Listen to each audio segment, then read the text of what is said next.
Olá, graça e paz. Eu sou seu amigão Pastor Xavier. Estamos trazendo para você agora mais um testemunho impactante para Deus falar com você e vai mudar a sua vida. Deixe o seu like, inscreva-se no nosso canal e compartilhe para o máximo de pessoas que você puder. Vamos ao testemunho impactante, fenomenal. E vou contar o meu testemunho. Eu digo para os irmãos que é muito difícil, irmãos, eu consegui contar meu testemunho.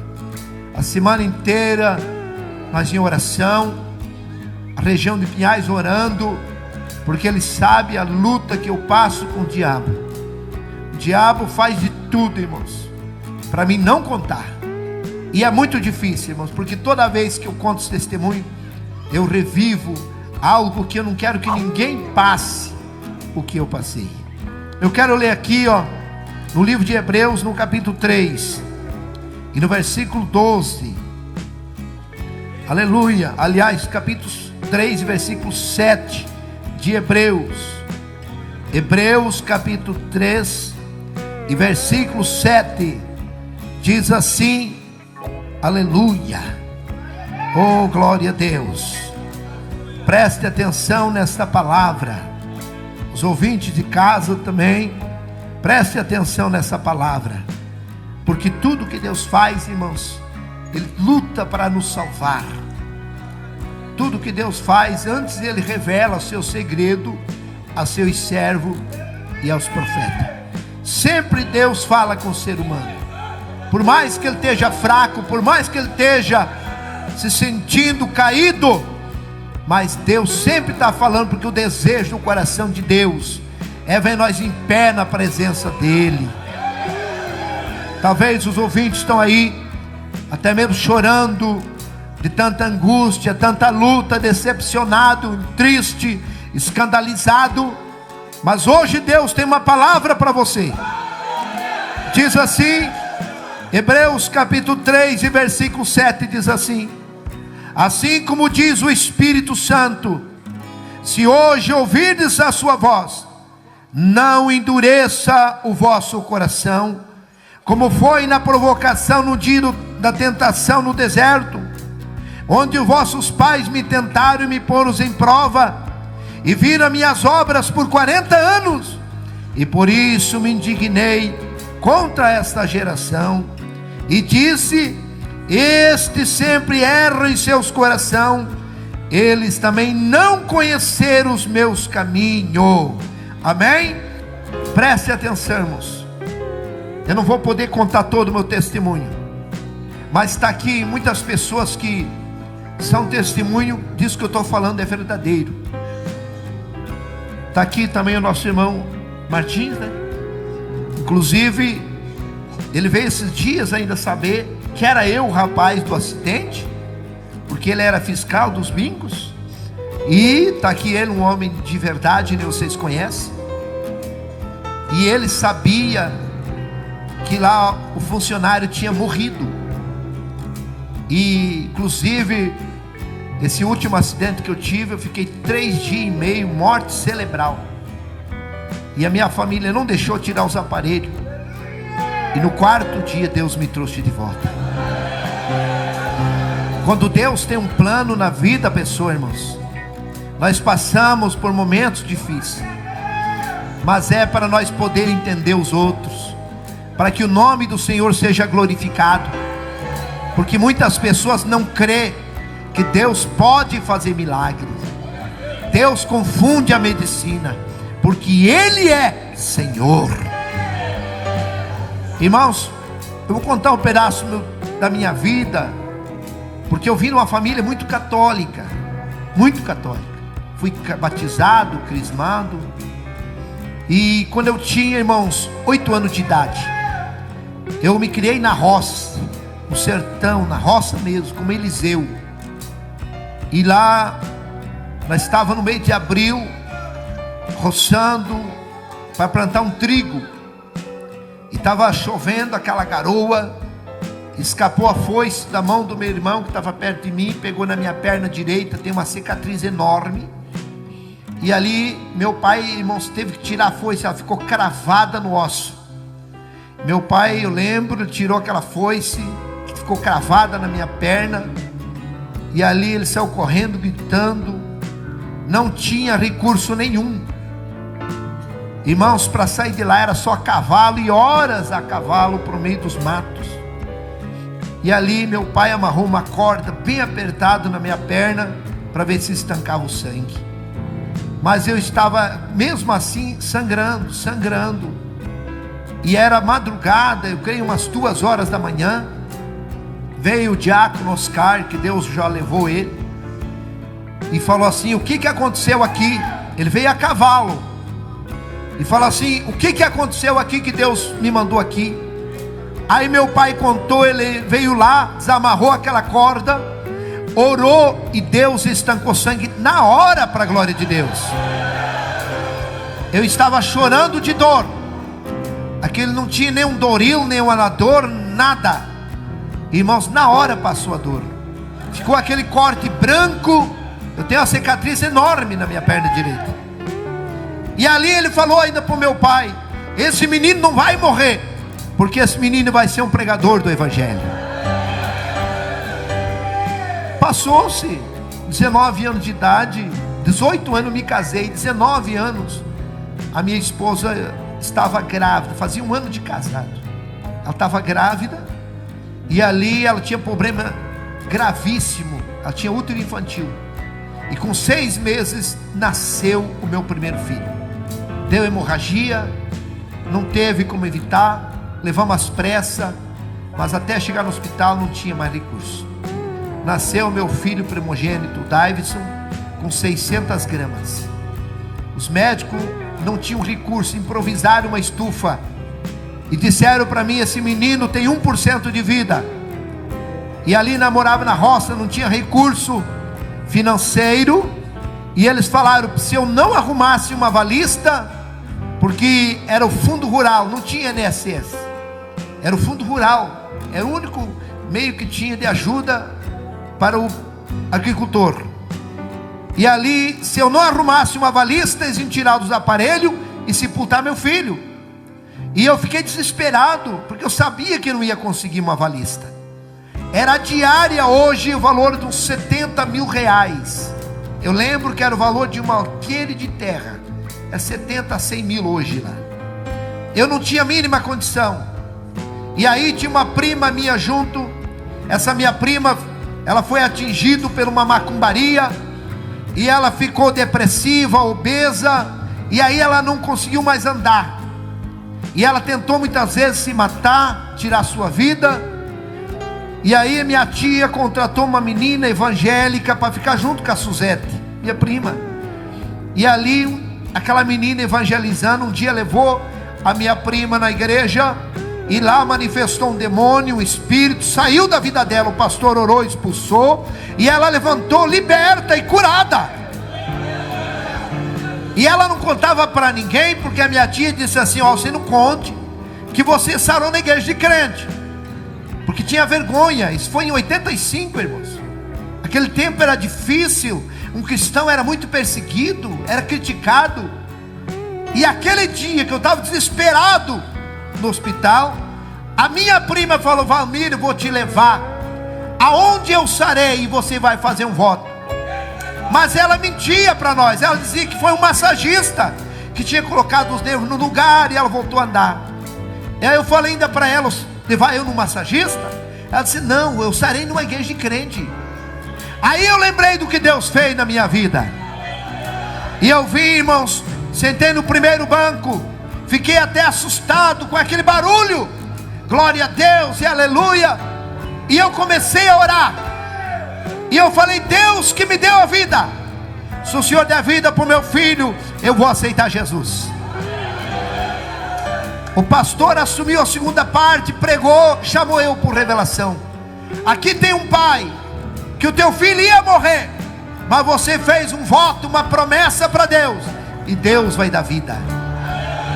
Eu vim na frente, aceitei Jesus como meu salvador. E ali, irmãos, voltei no hospital no outro dia. Meu pai não conseguiu avalista, e 2 horas da tarde iam tirar os aparelhos e sepultar meu filho. Irmão, faltava 10 minutos. para nós entrar sem solução. Chegou um deputado amigo do meu pai, Dr. Haroldo. Esse homem era candidato, meu pai fez política, ele ganhou, veio para Curitiba e sumiu, como a maioria dos políticos faz isso. E ali de repente ele chegou lá, viu eu chorando, meu pai chorando, minha mãe chorando. Aí ele perguntou o que estava acontecendo, levou nós no escritório e disse assim: não chore, porque a metade do hospital é meu. Eu estava indo para a fazenda, e aí me deu uma vontade de passar primeiro no hospital.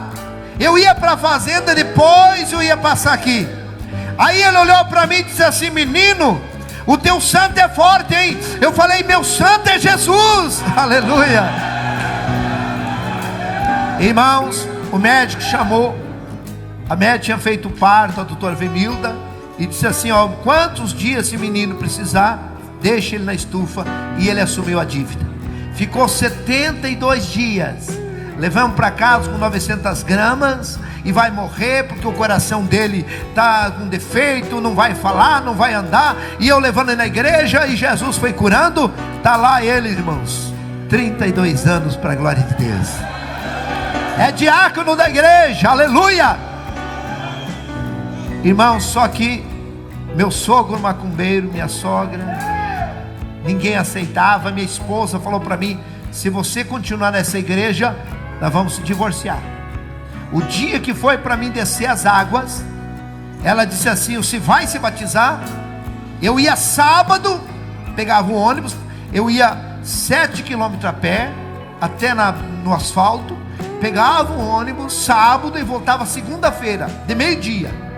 Eu pegava o ônibus Francisco Beltrão, indo para Salgado Filho, meio-dia de segunda-feira. Ela era ciumenta, criticava: leva o colchãozinho, já arrumou a irmãzinha mesmo, fica para lá. Eu sei que muitas pessoas passam para servir a Deus. Quantas vezes eu posei dentro da igreja, eu não conhecia quase ninguém. Quando o pastor estava lá, ele levava eu na casa dele, posava lá. O dia que ele não estava, eu posava na igreja, não conhecia ninguém, mas nunca me queixei, nunca achei difícil. Para mim era uma honra estar dentro da igreja. E ela falou para mim: se você for se batizar, eu vou me matar, vou matar o nenê e vou me matar. Eu fui até uma altura, irmãos, e ela dizia: veja bem o que está fazendo. E eu sabia, irmãos, eu conhecia ela. Aí eu olhei para o céu e falei: meu Deus, o que eu faço? Tire a minha vida. Foi a primeira vez que eu ouvi a voz de Deus. Deus falou assim, irmãos: meu filho, não temas, eu estou contigo. E eu fui. Só que quando eu cheguei na cidade, ser humano não é fácil. Comecei a pensar: será que foi Deus que falou? Será que foi Deus? E se eu chegar e ela matou o nenê? Irmãos, eu orei a noite toda. Eu posei na casa do pastor, o presbítero Celso. E ele, irmãos, eu começava a orar e eu não percebi, eu estava orando alto. E ele vinha lá: irmão Valmir, durma, rapaz, daqui a um pouco nós temos que ir lá arrumar o batismo. Durma no céu, é madrugada, você não deixa nós dormir só orando.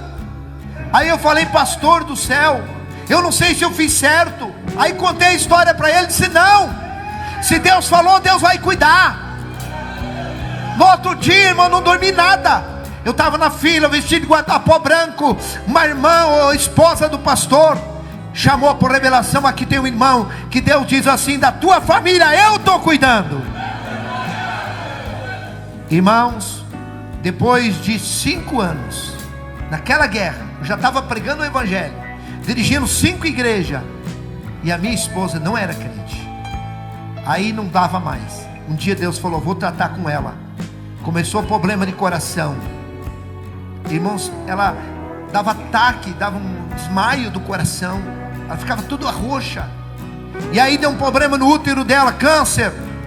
Um dia ela foi na igreja, depois de 1 ano e 8 meses, desenganada, ela foi na igreja, aceitou Jesus. No outro dia, ela expeliu o câncer inteirinho para a glória de Deus. Só que, irmãos, a luta dela foi grande, porque ela foi até deserdada da família. E ali ela mais crente do que eu, orando. Aí Deus, irmãos, um dia, fazia uns 2 anos que ela tinha expelido o câncer. ela teve um sonho, que ela estava grávida e que a cantora Léa Miranda vinha lá em casa com 2 malas de roupa de criança e dizia: eu vim trazer a roupa do pregador Felipe. E ela disse: amor, eu estou grávida. Eu disse: de novo, meu Deus. Ah, não, estou grávida. Fomos no hospital, fazia 5 meses que ela estava grávida. O médico que desenganou ela: você não morreu ainda, mulher? Ela disse: não, fui na igreja, Jesus me curou. O médico põe as mãos na cabeça. Ela disse: eu estou grávida. Não pode, deita aqui.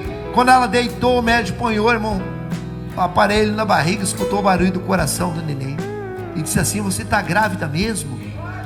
E ali começou a olhar a mãozinha, o rostinho, e é o menino. Eu falei: é o Felipe, aleluia.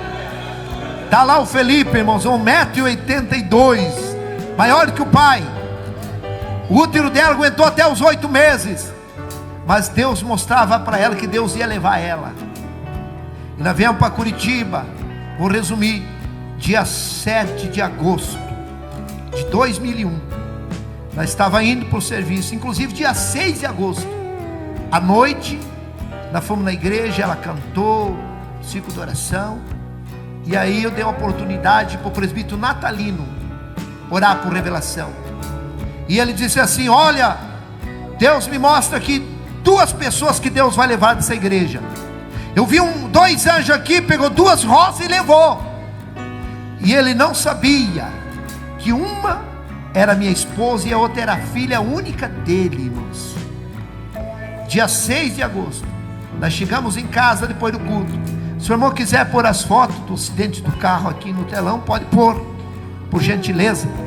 Inclusive eu até trouxe as fotos, o jornal também do acidente. Se o irmão Cláudio puder pôr aqui, é Cláudio, né? Irmão Cláudio, puder pôr aqui no telão para os irmãos ver a maneira que ficou o carro. E eu estava, e aí, irmão, dia 6, ela falou que Deus ia levar ela e tudo. Eu não acreditei, achei que ela estava brincando. Eu falei: para, porque volta e meia ela dizia: Deus me mostrou um relógio no céu e a minha hora está chegando, para com isso. E dia 6 de agosto ela falou até como é que ia ser o velório. Irmãos, dia 7 nós estava indo para o trabalho, e aí ali no sinaleiro, vindo de São Marcos para São José dos Pinhais, inclusive tem ali o Banco Bradesco, fechou o sinal, eu estava parado, e aí, irmãos, nós saímos de casa com ela, passamos no ponto do ônibus. Uma irmã estava no ponto do ônibus, trabalhava na mesma empresa com a minha esposa. Eu falei: vamos dar uma carona para a irmã Lore? Vamos, embarca aí, irmã. Ela embarcou no carro, irmão. Quando nós chegamos no sinaleiro, sinal fechado, paramos, vem um caminhão, irmãos, carregado de areia, 110 por hora, sem freio, e bateu no meu carro, levou nós 150 metros embaixo do caminhão. Aí ele bateu contra um poste, meu carro saiu de baixo e ele subiu em cima do poste no barranco e tombou em cima de nós. O caminhão carregado de areia, irmãos, 17 metros de areia. De recente tinha carregado o areal, pura água, e ficou o caminhão, despejou areia, o caminhão em cima da areia e nós embaixo. 1h30, matou minha esposa, matou a irmã que estava junto no carro. E ali, irmãos, eu consciente, engolindo areia, meu carro ficou todo esmagado. Não existe uma possibilidade de um ser humano ficar vivo. Eu não sei como Deus me deixou vivo. Foi 4 horas da manhã, foi 8h30 mais ou menos, foi um acidente. E foi 4 horas da manhã, o médico me deu alta e eu vim para o velório. E ali, irmãos, ainda eu fiquei mais uns 3 meses na igreja. Enquanto você está olhando para Jesus, tem fé de orar, buscar a Deus, você não começa a questionar, você vence a luta. Mas quando você começa a questionar, olhar para a luta, você não aguenta. E eu lembro que eu ainda fui, preguei, celebrei a Santa Ceia. E eu cheguei em casa, meus filhos chorando, não queriam ir para casa. Mãe, cadê a mãe? Vamos esperar a mãe, pai. Não, meu filho, a mãe já está no céu. Não, tinha um com 10 anos e outro com 14. Os 2 prematuros, irmãos, muito apegados da mãe.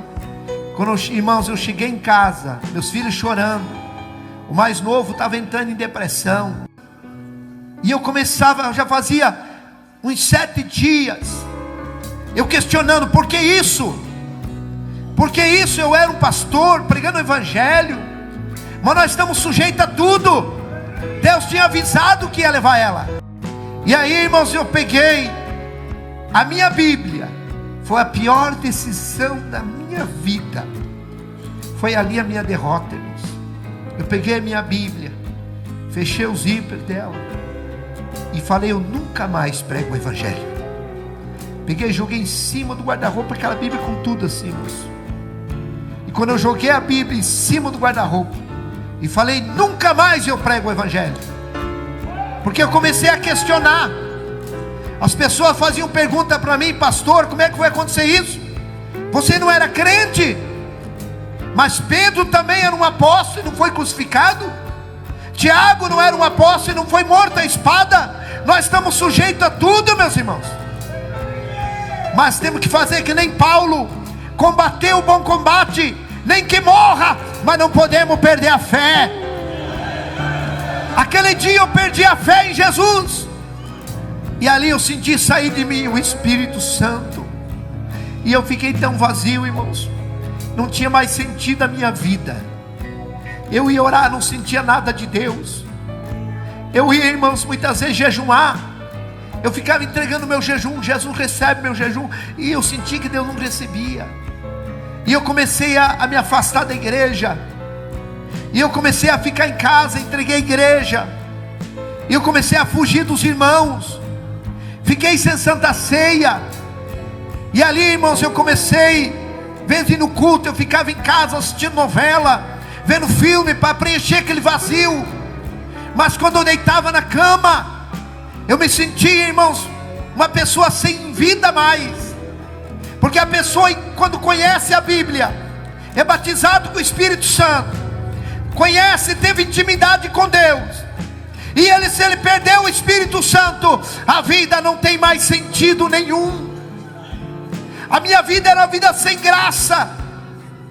Eu lembro quantas vezes os irmãos chegavam lá em casa, meus filhos estavam no colégio, e eu chorando dentro de casa, e os irmãos chegavam lá, batiam palma, e eu com a casa fechada.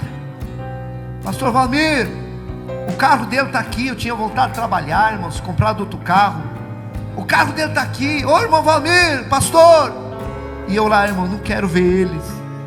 Porque, irmãos, a pessoa quando está distante de Deus, ele não quer ouvir falar que Jesus vai vir. Ele tem medo de morrer.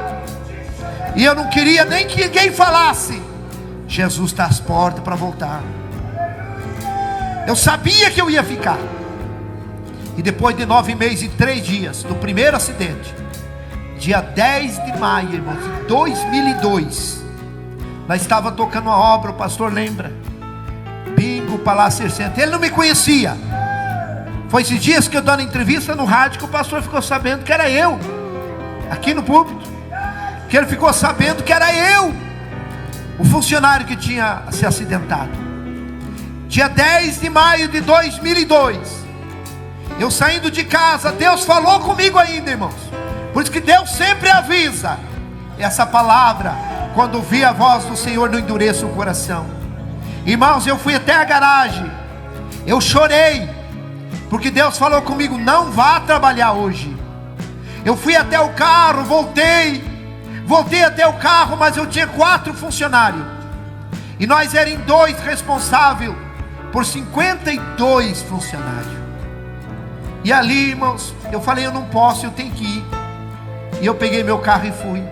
Quando eu cheguei na obra, tinha um obreiro, que era um funcionário meu, o irmão Rubens.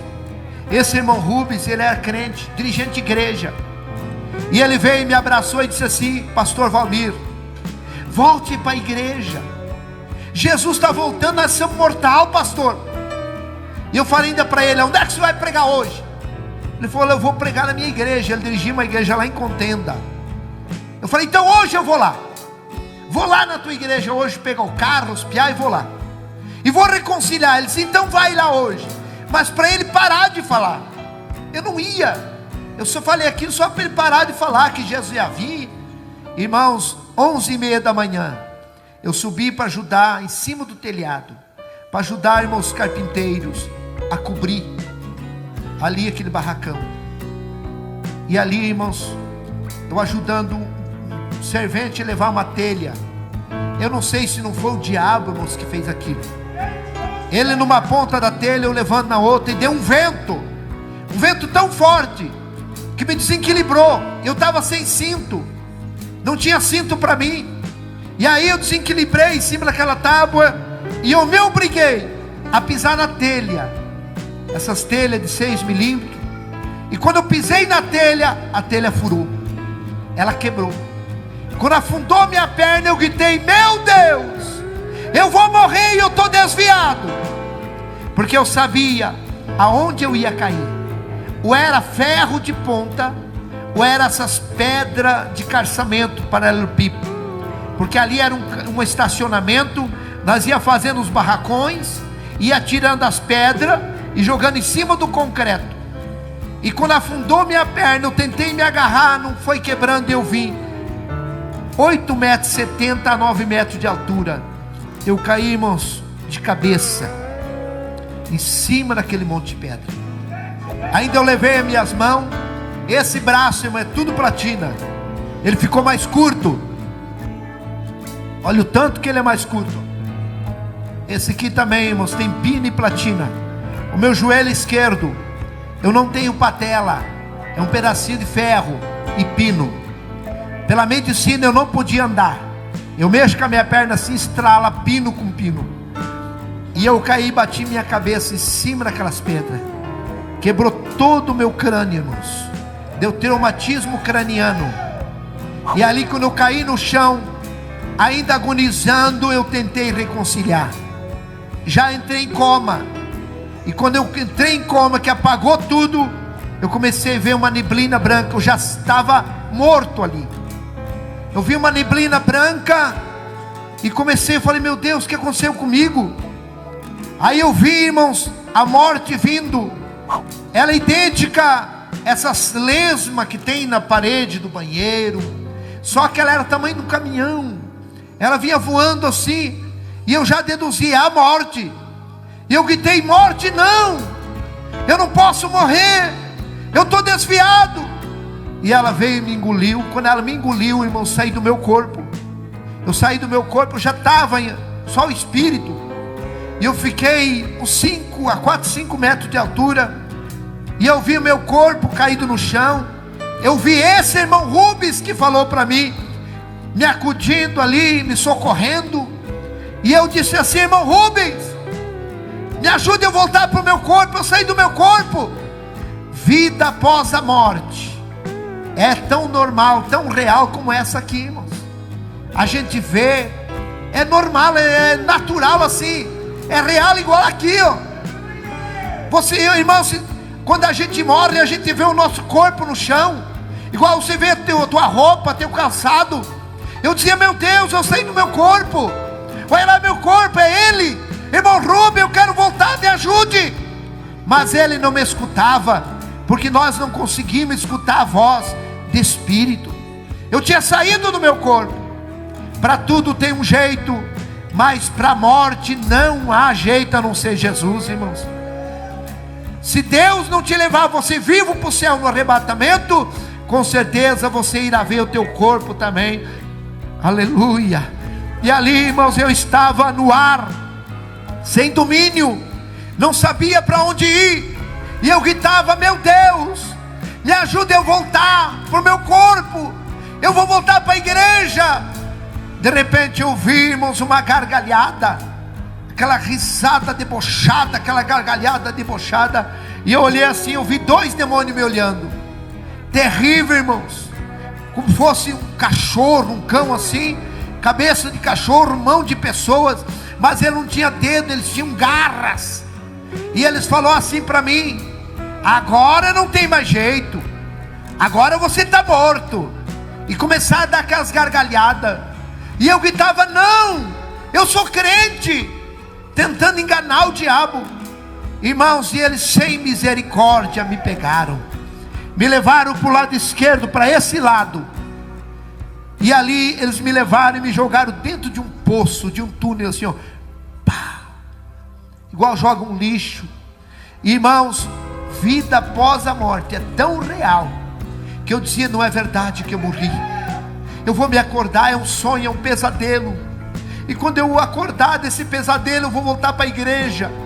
Mas eu abria meu olho, eu via, irmãos, a boca daquele poço, daquele túnel, ficando para cima e eu caindo. E eu gritava, pai, solte uma corda. Eu gritava para meus filhos, solte uma corda, meus filhos, o pai caiu num buraco. Solte uma corda, pelo amor de Deus. Irmãos, vida após a morte, ela é real. Irmãos, e eu dizia, meu Deus, eu estou indo para o inferno. A minha esposa está no céu porque eu desviei. Irmãos, quando nós somos vivos, nós muitas vezes defendemos nossos erros. Nós mesmo, até mesmo escondemos as coisas, negamos. Mas quando a pessoa morre, a gente fala o que está na consciência. E ali eu começava a dizer, falar minhas falhas, porque eu desviei. Porque o desviado do evangelho, irmãos, é a partir do momento que ele decide, não vou mais na igreja, não vou mais tomar ceia, não vou mais pregar o evangelho. É a tua decisão de ontem, é o que você é hoje, e a tua decisão de hoje é o que nós seremos amanhã. Que a tua decisão seja servir a Deus, que a tua decisão seja não sair fora dos caminhos do Senhor. E ali, irmãos, eu sem mais nenhuma esperança, porque a coisa mais triste é o desprezo. Se sabe que a coisa mais triste da vida da pessoa é o desprezo. E uma pessoa que morre sem salvação, ele se sente o pior lixo, melhor nem ter nascido, porque ele grita, ninguém responde. Quantas pessoas que estão lá no abismo, e eles estão gritando, talvez até para o meu nome, para o teu nome, e nós não estamos nem aí. Irmãos, não tem como socorrer uma pessoa que está lá no abismo. E eu caindo, de repente sumiu, foi ficando escuro, e eu fui entrando numa escuridão terrível, e eu gritando, mas não era um poço pequeno, irmãos, era maior que essa igreja, era enorme, e muitas pessoas caíam também gritando comigo. E eu comecei a ouvir gritos aterrorizantes, que vinha lá de baixo, de milhares de pessoas. Não era grito de ai. Eu já ajudei a cuidar pessoas, irmãos, em fase terminal de câncer. E irmãos, só o gemido das pessoas. Você não consegue comer, você não consegue ter paz. Quem já ajudou a cuidar pessoas assim? Você sabe o que eu estou falando. Aquele ai, não tem como você nem comer.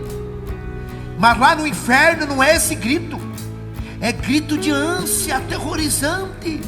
E não é de uma pessoa, é milhares gritando água, socorro.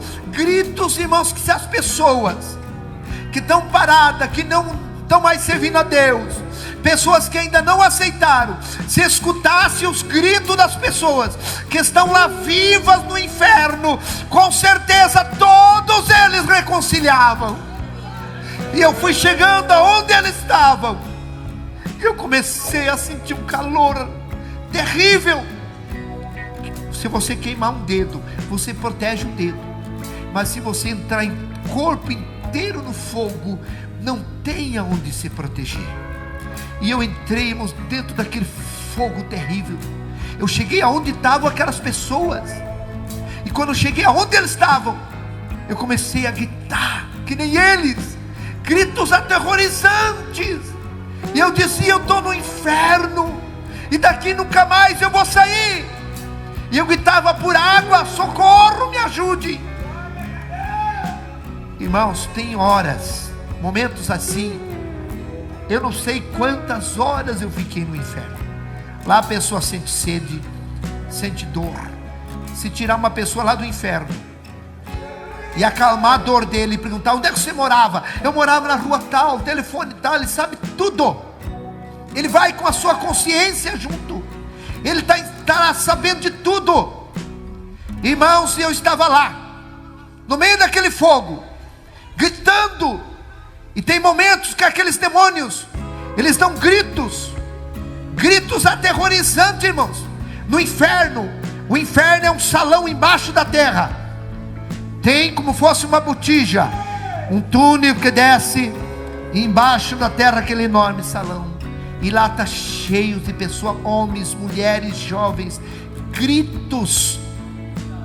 E irmãos, tem horas assim que aqueles demônios dão um grito aterrorizante, e começa como um redemoinho, e o fogo acende mais, e começa aqueles gritos de fogo, irmão, como aquele redemoinho faz um grito terrível. O vento começa a e começa grito, aquele povo desesperado gritando, e aumenta a caloria, que não tem suporte, não tem como suportar, e aqueles demônios torturando as pessoas lá.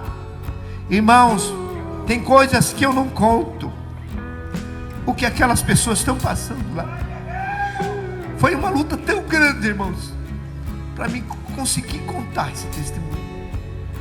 A primeira pessoa que eu consegui contar, irmãos, foi meu cabeleireiro, Josemar Piascoski, lá do Trânsito São Marcos.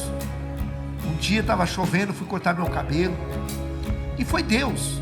E ele começou: pastor, mas você não morreu? E ele começou assim, parecia que ele sabia. E eu comecei a contar para ele. Eu falei: você não conta para ninguém? Não, não conto. Eu falei: porque eu tenho medo de contar. Eu não gosto de contar, eu tenho medo. Porque o meu maior medo, irmãos, é eu voltar para lá. Hoje eu faço a obra de Deus. Eu tenho dificuldade para dirigir. Eu tenho dificuldade de dobrar os joelhos. E eu fico horas de joelho orando e pedindo para Deus me livrar minha família, livrar você. Que Deus abra a tua mente, que você possa entender que o inferno é real. Eu não fui para o inferno querendo ir. Eu achei que eu não ia, porque eu tinha parado. Meu irmão, está vendo, se achando assim, que por mínimas coisas você não vai para o abismo. Conserta a tua vida, volta para Jesus. Volta enquanto é cedo. Porque, irmãos, como diz no livro de Tiago, capítulo 4 e versículo 13, um dia de madrugada eu achei esse versículo, e diz assim, ó: eis aí agora você, pode ler lá em Tiago 4,13, que diz: hoje ou amanhã irei para tal cidade, e ali passarei um ano, negociaremos e teremos muito lucro. E diz assim, ó: e você não sabe que a vossa vida é apenas um vapor, uma neblina, que aparece e logo desaparece. Hoje eu estou aqui vivo, amanhã não sei. Hoje você está ouvindo um testemunho real. O inferno existe, o céu existe. O diabo, ele quer nos enganar. O diabo não quer que ninguém pense que o inferno existe. Ele quer fazer nós esquecer. Ele quer que nós pense só em trabalhar, em sonhos e correr atrás do dinheiro. O dinheiro é bênção, sonho é bênção, mas Deus tem que estar em primeiro lugar na nossa vida. A minha casa vai ficar, o meu carro vai ficar, a minha esposa vai ficar se Deus me levar. E lá eu vou ter que prestar conta diante de Deus. Só vai a minha consciência, as minhas boas obras e as minhas más obras. Hoje é noite de salvação. Não vá para aquele lugar terrível. Abrace Jesus. Ele quer escrever o teu nome no livro da vida. Labassurianda. Irmãos, é uma luta tão grande, porque eu revivo esse terrível. Você não conhece o diabo. O diabo, as pessoas vão conhecer ele depois que a pessoa morre sem salvação. Mas aí é tarde, irmãos. Aquele quer nos enganar, fazer nós aproveitar o mundo, querer nós ir para deixar de Jesus. Parece que uma tortura na igreja é difícil. Obedecer a palavra, a doutrina. Mas eu te digo, vale a pena você perder esse mundo e ganhar a tua salvação. E lá eu estava, irmão, naquele terrível lugar, gritando, gritos aterrorizantes eu gritava. E de repente deu um estalo assim, ó, pá, como um raio. E eu escutei uma voz que gritou: Valmir! E me pegou nesse braço. Poucos segundos me tirou de lá. E quando nós saímos no claro do mundo, eu gritava, eu chorava de dor. E ele falava bem calmo, que eu creio que é o próprio Jesus: não chore. Eu dizia: Senhor, eu estou tudo queimado. E ele deu um sopro, aliviou. E ele disse: vamos lá na terra, eu vou mostrar o meu caminho para você. Nós viemos, eu conhecia a cidade. Ele me levava assim voando. Irmãos, eu era como um germe na mão dele, muito pequeno. Ele me levava segurando pela mão, voando. 3 vezes eu tentei olhar para ele, ele me virou e me tampou com a sua mão. E ele conversando: olha, aqui é meu caminho. E havia vimos aquele caminho mais estreito que o corredor, estávamos vendo 1 metro, reto. E ele era como fosse aterrado, para cá lama e água, para cá lama e água. Do lado direito do trilho, lama e água. Do lado esquerdo, aquela lama com água. Mas o caminho era reto, enxuto, como tivesse aterrado ali. E ele disse: esse é meu caminho, quem for até o fim terá vida eterna. Eu vi um irmão vindo com a Bíblia, e ele passou por nós angustiado, caminhando rápido com aquela Bíblia abraçado. E o Senhor falou: está vendo meu filho? Ele está passando grandes lutas, mas ele vai até o fim. Você pode passar luta, você pode ter até decepções, mas não desista. Jesus acredita que você vai ir até o fim. Vi uma irmã com um bebezinho nos braços e puxando um menininho, ela chorando. Eu creio que é essas irmãs que levam a cruz sozinha, os filhos, vamos para a igreja, ninguém vai, mas ela vai com os filhos. E vinha aquela irmã também, passou e foi, chorando. A mesma coisa o Senhor falou: a minha filha está passando grandes aflições, mas ela vai até o fim. Ela não viu nós via ela. E ali vinha 2 jovens. Um vinha falando mal, irmãos, do caminho de Jesus. Ah, isso aqui é ilusão. Ah, eu não quero ficar mais aqui. Ah, nós estamos perdendo de aproveitar a vida. E tinha um que escutava, irmãos, caminhando assim de costa, escutando, bem assim ele caminhava, escutando. E o outro falando. E esse que estava escutando falou assim, ó: ah, eu vou sair do caminho, não vou ficar mais aqui. E ele decidiu, saiu naquela lama andando, e começou a ficar como fosse embriagado, como fosse um epilético, assim, epilepsia. E ele caiu. Quando ele caiu, ele ficou dormindo. Aí o outro começou a gritar: fulano, fulano, o que você está fazendo aí? Sai daí. Aí ele olhou para cá, olhou para lá: ah, eu também vou lá com ele. E a mesma coisa, também caiu dormindo naquele barro. Aí o Senhor Jesus disse: olhe, são as pessoas que saíram do meu caminho. Um mar de gente deitada naquela lama, pessoas dormindo. Eu vi um pastor com a Bíblia grande, deitado de terno azul marinho, dá para ver assim, ó, deitado na lama, ele dormindo. Eu falei: olha ali, esse aqui é um pastor. Jesus falou: sim, esse aqui é um pastor. Mas eu falei: ele está dormindo aqui na lama. Aí Jesus falou irado: esse aqui, para ele nada mais é pecado. A consciência dele cauterizou. Está ele e seus seguidores aqui na lama dormindo. Sem santidade ninguém verá o. Tem muitos pastores que abrem as portas, nada mais é pecado, tudo pode, para segurar o povo na igreja. Cuidado, meu irmão, tem muitos pastores dormindo na lama. Não vai para a lama não, fica com Jesus. Fica com Jesus. Do lado direito estavam todos eles dormindo, e eu entendi uma coisa. E do lado esquerdo estavam eles conscientes, acordados, mas na lama. Existem 2 tipos de pessoas na igreja, irmão: fracassado, desviado. Tem um que sai da igreja e fica bom para ele, e tem outro que ele quer voltar e não consegue.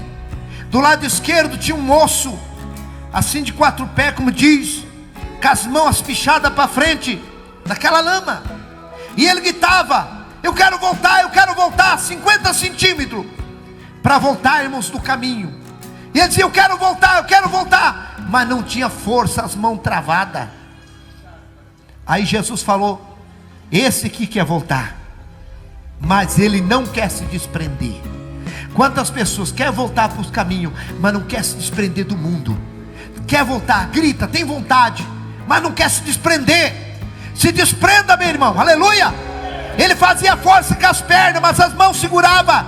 Que nada segure você de voltar para Jesus hoje, decidido.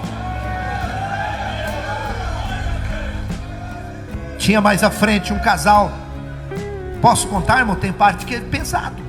Posso contar? Quem concorda? Tem coisas, irmãos, que eu não posso nem contar, mas eu vou contar aqui.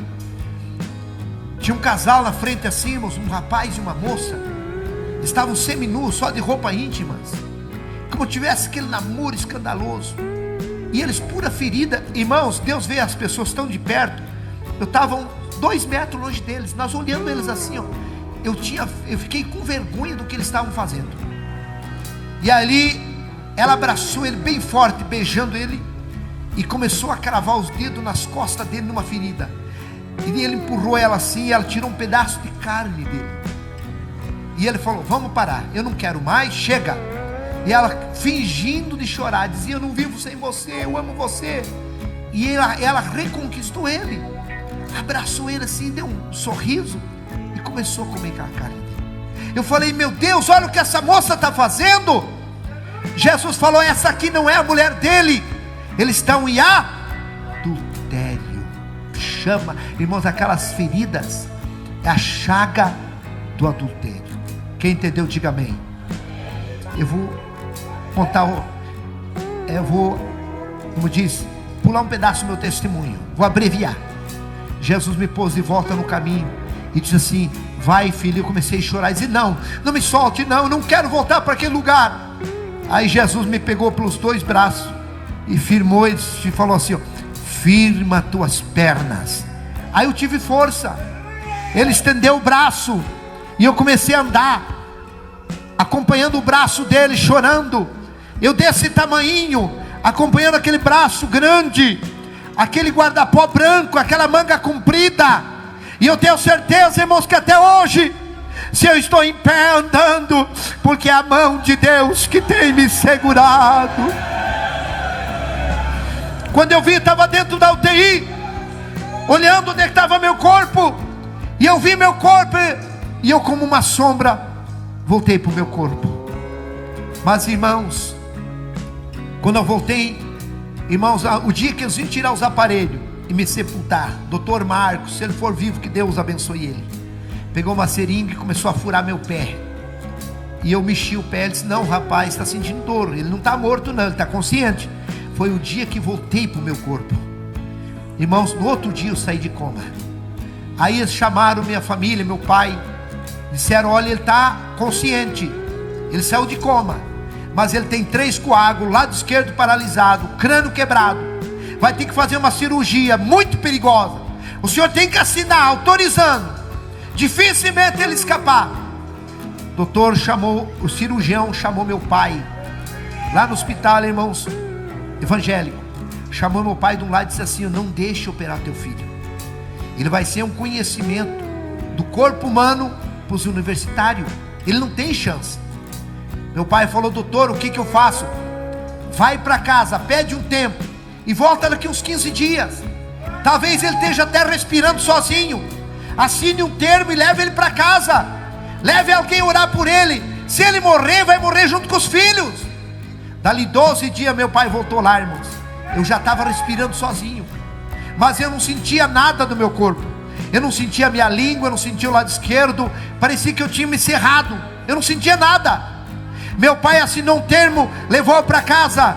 No 5º dia, irmãos, que eu estava em casa, morrendo novamente, eles batiam no liquidificador, ali o alimento, abria minha boca com um cabo de colher, engole, pai, engole. Eu não conseguia, eu não sentia comida na minha boca. E eu estava, irmãos, eu chorava de fome e sede. Eu começava a gritar. Eles iam lá, irmãos, diziam: pai, o senhor está com fome? Fique quieto. Eu continuava gritando. Pai, o senhor quer ir no banheiro? Fique quieto, pare de gritar. Eu continuava gritando. O senhor está com dor? Continue gritando. Eu continuava. Eles me davam 80, 70 gotas de pirona e eu desmaiava. No 5º dia, irmãos, eu estava morrendo, entrando dentro de um freezer gerado. Já estava até aqui. E eu gritei muito fraco. Meus filhos não escutaram. E de repente eu vi os passos de uma pessoa que entrou no meu quarto. Entrou aquela luz forte. Foi o próprio Jesus que veio de novo me dar vida. E quando ele veio a par da minha cama, eu entendi: é Jesus que está aqui. E eu falei: Senhor, se o Senhor me der vida, eu vou levar a tua palavra onde o Senhor me mandar. E ele me deu um sopro. E eu comecei a sentir a minha língua, sentir meu corpo. E eu comecei a gritar. Meu pai veio lá. E aí eles trouxeram o alimento batido no notificador. Eu consegui engolir. Irmãos, dali 17 dias, eu comecei a andar sem muleta, para a glória de Deus. Estou aqui vivo, falando que Jesus vivo. Jesus está vivo, igreja. Ele cura. Não existe nada difícil para Deus.